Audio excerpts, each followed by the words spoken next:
Yo, what's happening, Raider Nation? It's your boy Soto here. You know what it is, Raiders versus the world. Talk about a team that the world loves to hate, your Las Vegas Raiders.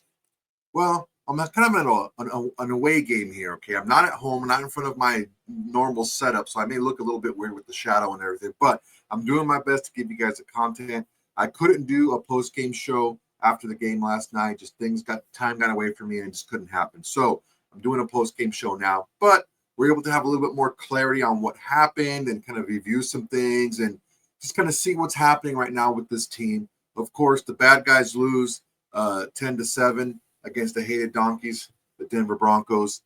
And it wasn't a great game aesthetically.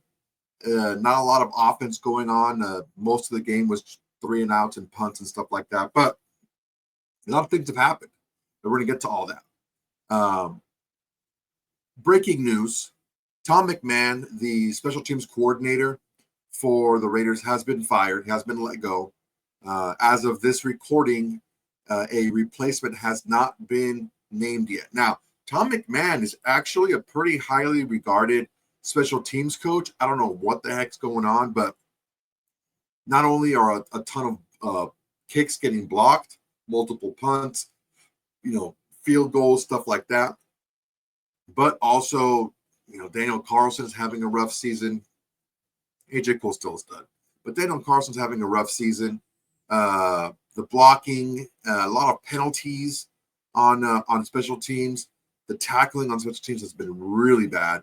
So there's a lot of things left to be desired by the special teams. And there are some things that happened that really gave the Broncos some life.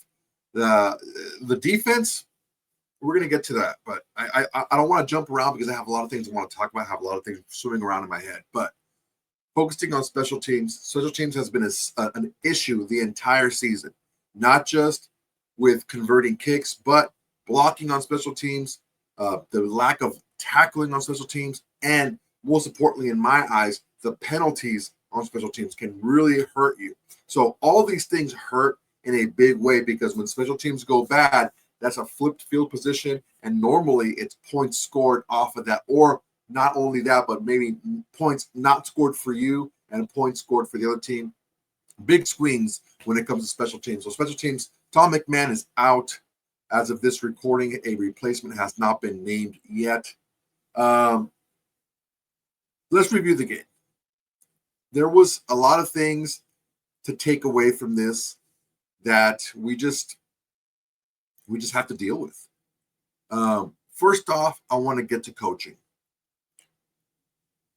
This is why early in the season you play young rookies. This is why you play rookies early in the year.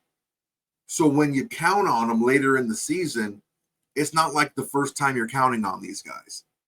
That's why you give them snaps and give them opportunities early in the year.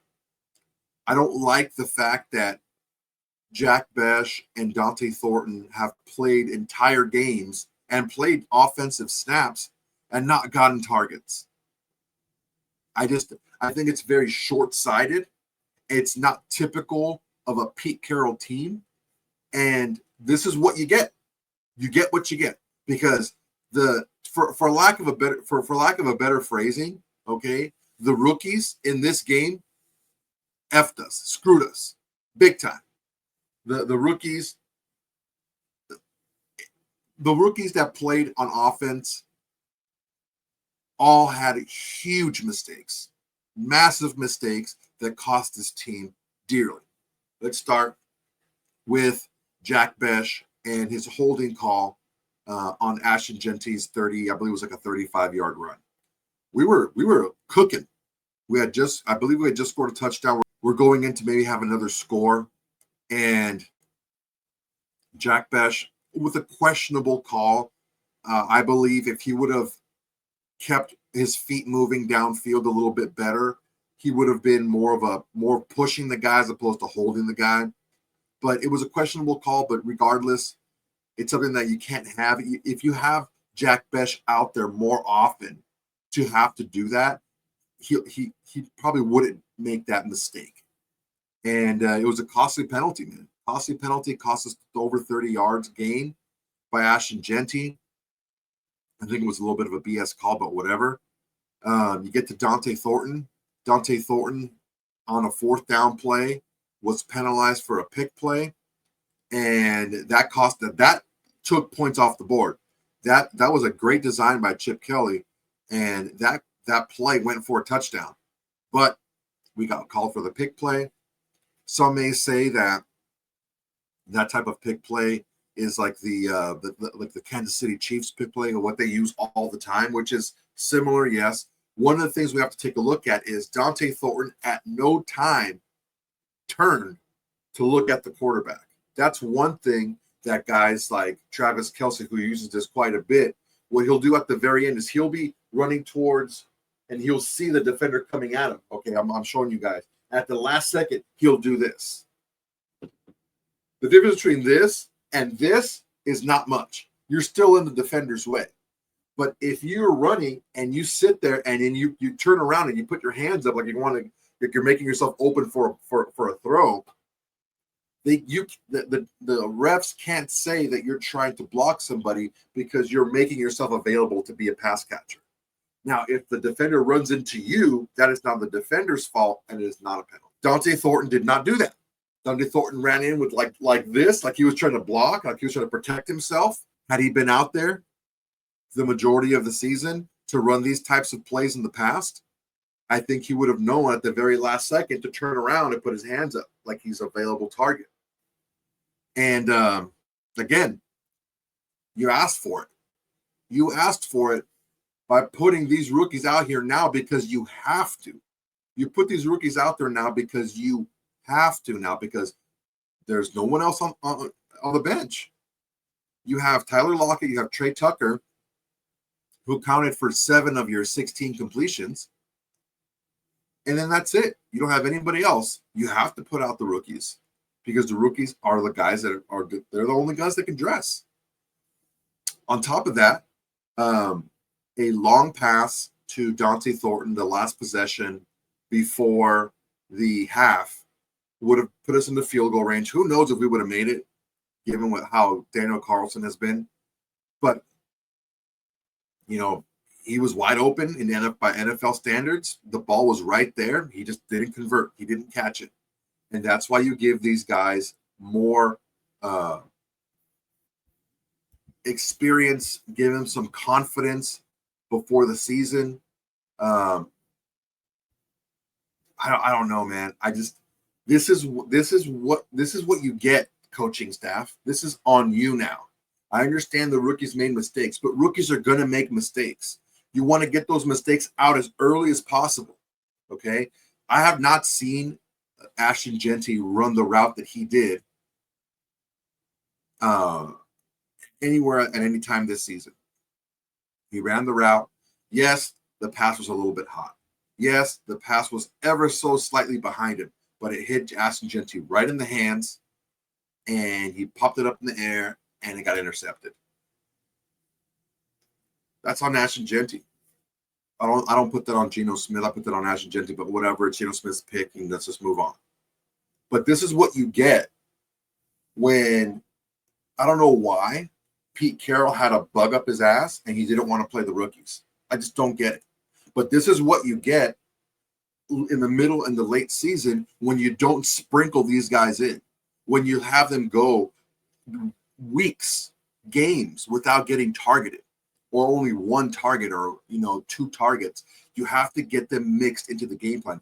That's coaching with Pete Carroll. That's coaching with Chip Kelly. That is what you get. You reap what you sow. And if you don't put the work in, when you're planting your crops, when it comes time to harvest, you're not going to have the returns. And when you're harvesting, when we tried to harvest what we sowed, right? And in this game with these rookies, there was nothing there, or there was very little there. There was a lot of inexperience there. And that is the coach's fault. I'm not putting it all on the coaches. The players do have to go out there and they have to perform, they have to execute. But you have to expect rookies to make mistakes. Rookie mistakes are on the coaches. You have to coach that out of them, and you have to push them, and you have to put them in position to succeed, and you get them experience. With experience A rookie will become a vet, but you have to give him the experience first. And if you don't give it to him, and then now you're in a position where you're basically starting 3 rookies at skilled positions, okay? This is what's going to happen when you have to rely on these guys, when the defense is taking away Brock Bowers. This is what's going to happen. As far as Brock Bowers goes, holy Jesus, he goes from 13 targets, 12 catches, over 125 yards and 3 touchdowns to 3 targets and 1 reception for 4 yards. Don't get it. There was ample opportunity, okay? There was one of the things that the Raiders did against the Jaguars is they ran a lot of choice routes. Choice routes basically is when your route depends on how you're being defended or what the defense is doing. And it's not one set. It's usually like, it could be up to 3 or 4 different routes in one, depending on what the defense does. We didn't really do that against the Broncos. There was ample opportunity to get Brock Bowers the ball, just get him out open in space. And that's one thing that normally Chip Kelly is very good at. But in this game, he just wasn't very good at it. And it's a shame because we're looking at all these players that have ability on this offense, and either they're just getting their opportunity now or they're not given the opportunity with Brock Bowers. And the coaching is just, it needs to get better. I think that these coaches have had their last stops where they either were there for quite some time, or in Chip Kelly's case, he goes into a situation where they're the best team in the country already. They have the best talent in the country, and he just got to, whoa, but let's just try this play. Let's just try that play. When you have to kind of really develop these players, he didn't have to develop players at Ohio State. I'm sorry. Those players were just better than everybody else. That's why he won a national championship. But looking back at it, what's happening now is he's not developing the young guys. He's just throwing them in and saying, okay, go. And yeah, they're going to make mistakes. Defensively, I have nothing bad to say defensively. I think that the defense that we played was in stark contrast to what we played in the past. I think that maybe Pete Carroll is loosening the reins a little bit on Patrick Graham and allowing Patrick Graham to call a more Patrick Graham style game. We saw more blitzes. We saw more man-to-man. We saw a lot more tight coverage instead of that loose zone. We saw a lot of those things. And, Bo Nix looked bad. He looked bad. I know I get called out, not by name, but I get made fun of. People still saying that Patrick Graham can be a good head coach. I think Patrick Graham can be an excellent head coach. I don't think the defense that Patrick Graham has been running this season has been Patrick Graham's defense. I think it's been Pete Carroll's defense, and Patrick Graham has been forced to run Pete Carroll's defense. I think now, or in this last game, it's been more of a Patrick Graham style defense, and it performed much better. And the issues with bad tackling, I think, were pretty much taken care of. Let's take a look at what we got going here on the defensive side. Jeremy Chin had 9 tackles, tackle for loss. You got Devin White out there, 7 tackles. Charles Snowden, 6 tackles, a sack, and a tackle for loss. Nice job. Maxx Crosby, 5 tackles. Lonnie Johnson got in there for 3 tackles, all solo. Adam Butler had a sack and a tackle for loss. Isaiah Polomar had a tackle for loss on a big play. And what we're taking a look at here, what we have to take a look at is how does the team look, not just how they're performing. What are they doing where they're performing or they're not performing? And I think this week, when we're playing a defense that was more fitting to what Patrick Graham likes to coach, I think it was a better situation for this defense and how they like to play.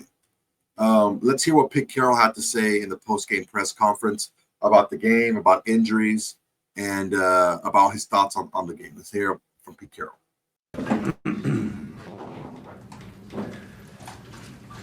We came into this game with the thought that it was we're going against a terrific team, playing really well at home, on a roll. It's going to be championship atmosphere, and the Thursday night and all of that. And I made it a point to our guys that this is a great opportunity for us to go into, and handle it and go out there and battle and give ourselves a chance to win a game. And I was so fired up about the way we played in general. To fight against these guys like that the whole night long and to have a chance to tie the game up, and then what would happen next, I don't know. I think we would win. And there's a lot of in-between things to talk about, but the way that they competed was just what we're hoping for. I mean, it's just what we're looking for. And could we not clip a guy? Could we not hold a guy? Yeah. Could we not pick a guy? Yeah. There's so many things we can get better at, but the fight is in this dog now. Ain't no doubt about it. And I couldn't wait to tell them how proud I was of the way they competed. And so we all know in this room we're gonna do something. And so it's just a matter of time. See what happens. Pete, just my first question is, how's Geno feeling? And kind of like, were there any thoughts? Because when he came back in the game, he was still limping, like he was in pain. Was there? He wanted to go back in a worse way. He wanted to finish the game for his teammates, and he got whacked in the quad. He got a quad bruise or something, contusion, whatever it is. He got smacked, and that's just him fighting. And yeah, go back out. You know what I mean? Who knows? Who knows, And it's not because he can't. It had nothing to do with that. It's just about just competing and battling. He had a couple plays, and then he would not have been able to answer the next time out. He wasn't going back, but he tried. Is there any concern that this injury can prolong until going into Monday night? I don't know that. No, I don't know. It's a thigh bruise, So it's not, like some other injuries. This is not one that you can't get back from. Any update on JPJ or Dylan? Yeah, he hurt his ankle, legit, and I don't know that all of the. I don't want to go into any of the details of it, but he hurt his ankle. He'll be out for a while. Dylan? He had a high ankle sprain that he tried to come back with it and couldn't quite get back. He actually could kind of move, but he really couldn't push off. So that's kind of how the ankle works. But again, he too tried to go back in the game, wanted to play too. So. Exactly the right mentality. You talked yesterday about the things you guys had to do or couldn't do to win this football game, like clean special teams, not turn the ball over, make mistakes. But you did that again, unfortunately. What do you think it's going to take to learn that harsh lesson? That's yeah, we put together some pretty good weeks, and so we do know the other side of it. Tonight it was really a problem. The penalties that happened, at the wrong times, took all kinds of field away from us. You miss a kick, that's hard. It's a couple weeks in a row, and I don't know anything what happened on the block, but what the pump block did is give the defense a chance to go out there and do a sudden change situation and show you who they are.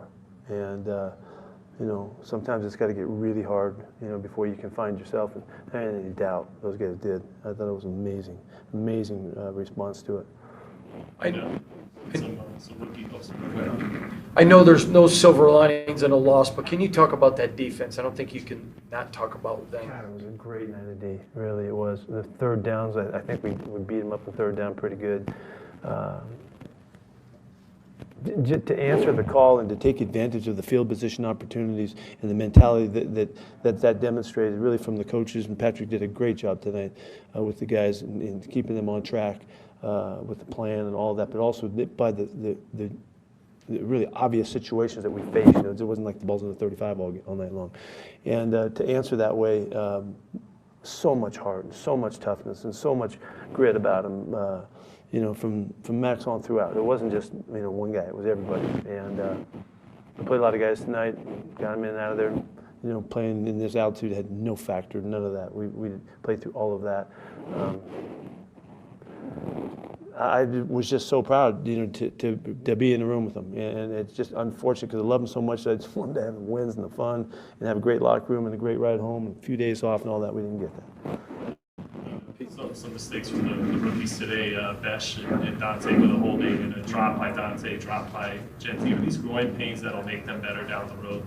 Yeah, this isn't going to be forever. This is what is right now. And it's probably the first time Dante had a shot at that route where he really had a chance where he had to avoid the pick, and he didn't get that done. We practiced it and all that, and it always kind of works out better than that guy ran right into him, and that caused the pick. Takes away the touchdown. But guys that have been around, that wouldn't happen to likely.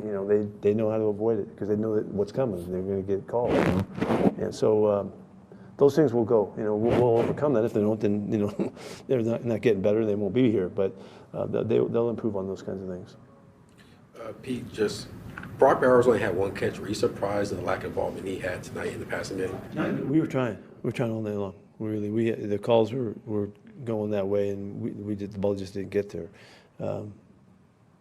We weren't, we didn't try to, disguise it and not go to them. We had calls one after another, and they did a nice job of getting guys on them. Is there any concern with Daniel Carlson? It's been 2 weeks where He's got to kick better. Yeah, he's got to kick better. I know it kills him too. He wants to make every one of those, and he's got to kick better for us. Coach, the first time that Geno rolled out, that was the play that he got hurt on, but after being sacked 5 times, was something about the not doing the rollout early in the game? You thought that Denver's linebackers were just fast to the outside? They're really good on the edge, and they stay up, and there was a couple other times too in there, that we didn't get it. We had to do something to get away from the running game, and that's a compliment to it. He did all he could with it. I know you guys have dealt with injuries throughout this season, but this is the 4th time you guys have been held to under 10 points in a game. What is your concern level with the offense? What is my concern level? That we're not scoring enough points. Yeah, I mean, I agree with you guys. That's about as obvious as you can get. But you got to do right. We had a great touchdown play. Walking the end zone with Trey in the first half, and to be up 14-0 on those guys and playing defense like we're playing, that would have been a margin. They never did get to 14. So might have been enough to win a game. And so. There's a lot of factors here, and we got to run the ball better against a really hard group tonight. We got to protect better. They're way out above everybody else rushing the passer, and they were able to do it again. We couldn't neutralize it, and the running game would have helped us in that regard. But Chip was trying. He was staying with the running game to try to not let them tee off on us, and so we got to score more, right? Yeah, was there a distinct game plan without Surtain being here to try to take some long shots? We had a plan. We had to protect to get it done, though, and it was hard. Yeah, it was really hard. All right, thanks, guys. Yeah, the last part there is something that we need to really take a close look at. You can have plays dialed up. You can have the best plays. You can have the best scheme and the best route combination you do at the right time, but you've got to be able to protect the quarterback long enough for him to throw the ball. And although I didn't love the play calling of Chip Kelly, I think that he was severely handicapped, not only having stolen Forsyth out there, but losing Jackson Powers-Johnson, losing Dylan Parham. So you got 3 out of 4 guys that aren't starters. And the other 2 guys are a former undrafted free agent center who's undersized and getting his butt kicked by the defensive tackles. And then you have a second-year right tackle in DJ Glaze. And they're facing the team that's probably going to break the record for sacks in a season. And they were able to do a good job, man. I mean, the over-under of 6.5 sacks as a prop, I said it was going to be over, and it was under. It was only 6 sacks. So what do I know? This game is a bummer, man. This game is a big bummer. But you need to go through these games. This is what Pete Carroll said. It's not going to stay like this forever. You need to go through this to be able to get to the other side when those players, those young rookies, become heavy contributors. But my concern is they should have done this earlier in the season. And now that you're forced to have these rookies have bigger roles, they're in the position where they would have made these mistakes in weeks 1, 2, 3. And it's not like we didn't get beat in week 3 or beat in week 4 or beat big in week 5 where we could have just thrown them out there and give them a bunch of run, a bunch of snaps. I don't understand it. I don't get it. I don't like it. And this is what you get. If you're Chip Kelly, if you're Pete Carroll, this is what you get. This is what you get for not putting your guys out there and ironing out all these kinks before you really needed to lean on these young players. Now, I think these young players in the future are going to be really good, but as of right now, this is what you get. Talking about what you get, let's hear what Geno Smith had to say about getting a knee dropped on his thigh. And it was pretty brutal when you took a look at the replay, but he played through it. But man, how little confidence does this team have in Kenny Pickett? Because look, don't get me wrong. I'm not putting all of this on Geno Smith. I think it was a bad game plan. I think not having some built-in, just surefire, get Brock the ball type routes was really bad. I think the run game was inconsistent as far as how they were calling the run. I think it was like first down, run the ball, first down, run the ball. I think you're missing some of your offensive linemen that you came into the game with. Really hurt the game plan as well. But I think Geno Smith could have done better. I think, but he's not, he's not Patrick Mahomes. He's not Josh Allen. He's not any one of these guys that can go out there, even when he's hurt, and make stuff happen. That's not who he is. And if he's that hurt, he wasn't going to be able to do much offensively for us. And it showed. So how little confidence does this team have in Kenny Pickett that you have an obviously compromised Geno Smith who is not going to play at a level that even he was playing at before, which wasn't great because he's injured. And you don't let Kenny Pickett go out there. It's rough, man. It's rough. But let's hear what Geno Smith had to say about the game, about his injury, and about what he felt about the offensive output. How are you feeling with the thigh? Obviously, I just played a game, so I'm not feeling the best, but I'll be better as the days go along, hopefully.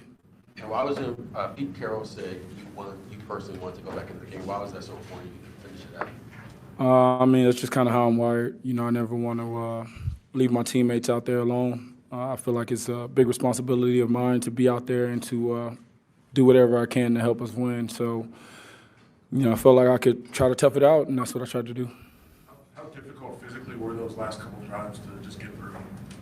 Mentally, I just try to block out the pain and just, focus on executing the plays. It's obviously, in a lot of pain, but I think, just with the guys out there and just being out there, having the adrenaline going, and obviously, just wanting to win more than anything. The pain is the pain. It's going to be there regardless, but I want to win this game. What was it? Was it on that when you scrambled out? Was that when you got hurt, or when did you hurt the quad? When the guy fell on my leg. Geno, you're already going against a voracious defense, and you lose your 2 starting guards. How difficult is that? And you talk about the play of your line and just making up for that. Yeah, I thought, we're going against a tough defense. Of course, every defense in the NFL is going to be tough. And, we got the next man up mentality around here. I thought Will Putman stepped in and played a tremendous game. For him to get, some of his first action in a long time, I thought he did what he needed to do to allow us to move the ball. Obviously, we know what Cap can do. He stepped in there and he did his job. And, we're down Colton Miller as well.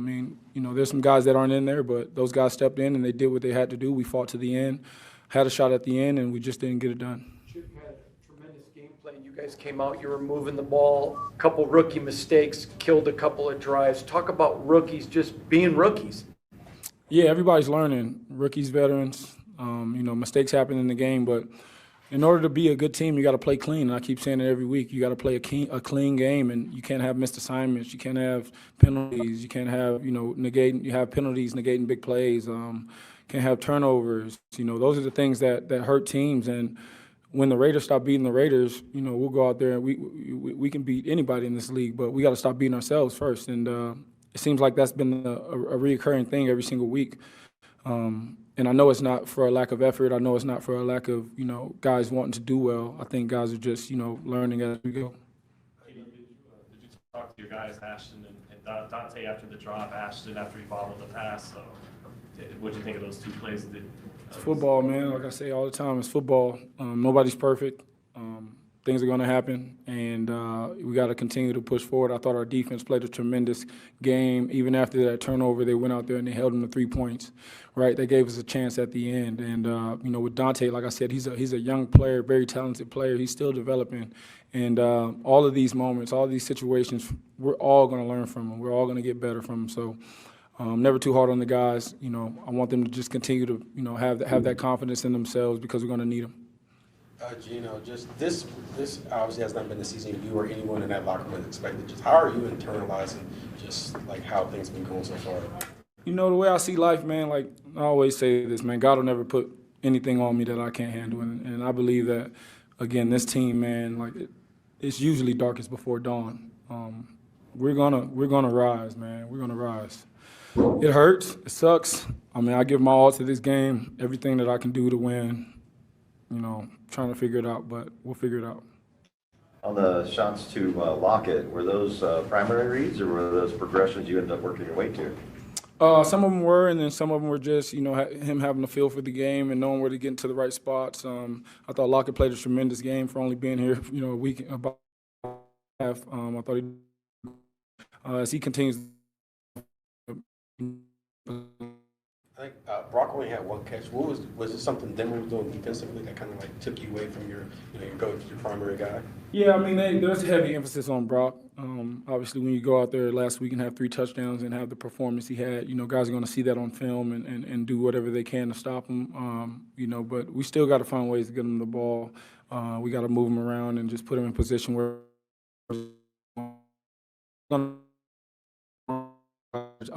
step and Beautiful ball out there to Thornton. What did you guys talk about when you got back to the sidelines after that one slipped through his hands?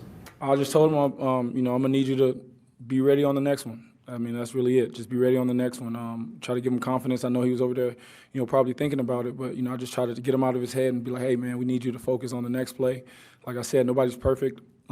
There's going to be situations where, he's going to make that catch down the line, and we're all going to be excited about it. So, like I said, he's a great player. He's going to be a great player. He's just developing. He's a young rookie, and there's a lot going on out there. But, he's going to make those plays down the line. All right, thanks, Jose. Thanks, Geno. Thank you, guys. I mean, you have to admire Geno Smith's positive attitude and his drive. Say what you say about him being a quarterback or whatever, but he's definitely a guy that can be a leader on a team. We have to get better output out of everybody, coaching staff, players, assistants, and this offensive output just isn't good enough. It just isn't. And unfortunately, we're in the position right now where we have to lean on a lot of guys who haven't really had a lot of experience in the NFL. And that's a tough pill to swallow if you're the coaching staff, because if you're a player, if you're a Dante Thornton or a Jack Bech or something, you want to be out there. So you're not like, oh, shucks, look at the position I'm in now. It's like, yo, finally I'm able to get out there and make some plays. So it's a shame. It's a shame that this season played out the way it was. And there wasn't the word that Pete Carroll used a lot was balance. And what we've heard this word is in context of running and passing on offense, but there need to be more balance in who you used during the, especially with Brock Bowers out. Like Brock Bowers not playing, you could have put an emphasis on getting the ball and spreading the ball around to other people. You just didn't. You didn't, and you relied on the certain select few players, and you didn't spread the ball out, and you didn't give these guys an opportunity to grow. And now that they're being forced into this position, you're going to get a lot of mistakes. And unfortunately, that's what we had against the Broncos last night. And hopefully that's not the way it is going forward. Hopefully these rookies learn and move forward. I think that's what's going to happen. These guys are talented and they can play. We just need to get them out there and get them more experience to show them what we can really do on this team. All right, guys, that's my time for today. I really appreciate you guys watching. Go ahead and like, comment, and subscribe to this video. It's the next way to support the channel. It's absolutely free. All I ask in return is that you tell your friends, tell your haters, tell your mamas, tell everybody. Raiders versus the world is the greatest thing going on Raider Nation today. All right, guys, that's my time. Tell some everybody. Hey, Raider Nation, thanks for watching. There's plenty more where that came from. Go ahead and smash that like button, drop a comment, make sure to subscribe and share to all your socials. It's the bare minimum you can do without doing absolutely nothing.